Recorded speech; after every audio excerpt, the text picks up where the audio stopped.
দক্ষিণ কামৰূপৰ ঝাৰুবৰীত ফুলমণি দাসৰ কাব্যগ্ৰন্থ উন্মোচন দিগন্ত বিশ্ব শৰ্মাৰ। দক্ষিণ কামৰূপৰ পলাশবাৰী বিধানসভা সমষ্টিৰ অন্তৰ্গত ঝাৰুবৰীত বুধবাৰে যুৱ কবি ফুলমণি দাসৰ কাব্যগ্ৰন্থ ৰঙা ফাগুন, প্ৰেমিক বৰটোকোলা আৰু নষ্ট বৰষুণৰ গদ্য শীৰ্ষক কাব্যগ্ৰন্থ এখন উন্মোচন কৰে সাহিত্য অকাডেমী অনুবাদ বঁটা প্ৰাপক সদস্য, সাধাৰণ পৰিষদ আৰু কাৰ্যবাহী সমিতি, সাহিত্য অকাডেমী আহ্বায়ক তথা বিশিষ্ট শিক্ষাবিদ দিগন্ত বিশ্ব শৰ্মাই। তদুপৰি নিজ ভাষণত যুৱ কবি ফুলমণি দাসৰ কাব্যগ্ৰন্থখনৰ প্ৰসংগত কয় যে ফুলমণি দাসৰ কাব্যৰ উপজীৱ্যৰ মূল্য আছে আৰু ভৱিষ্যতে সৃষ্টিৰ সম্ভাৱনা উজ্জ্বল।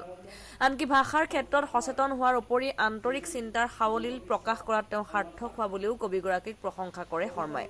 আনহাতে শৰ্মাই নিজৰ বক্তব্যত মহৰ্ষি শ্ৰী অৰবিন্দৰ অমূল্য সৃষ্টি দৰ্শনৰ উদ্ধৃতি দি কয় যে কাব্যৰ ক্ষেত্ৰত বহুতো তাত্ত্বিক আৰু মহত্বপূৰ্ণ বক্তব্য আগবঢ়ায়।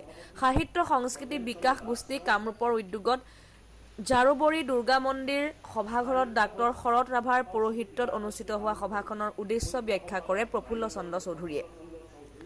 তদুপৰি গাম্ভীৰ্যপূৰ্ণ সভাখনৰ আৰম্ভণিতে কবি ফুলমণি দাসে আদৰণি সম্ভাষণ জনোৱাৰ উপৰি সমবেত সংগীত পৰিৱেশন কৰে। ইফালে সভাখনত ৰঞ্জিত চৌধুৰী, গজেন চন্দ্ৰ দাস, প্ৰফুল্ল চৌধুৰী, ৰূপেন্দ্ৰ কুমাৰ কলিতাকে ধৰি কেইবাগৰাকীও বিশিষ্ট ব্যক্তি উপস্থিত থাকি ভাষণ প্ৰদান কৰে। Bureau report, Jebi news.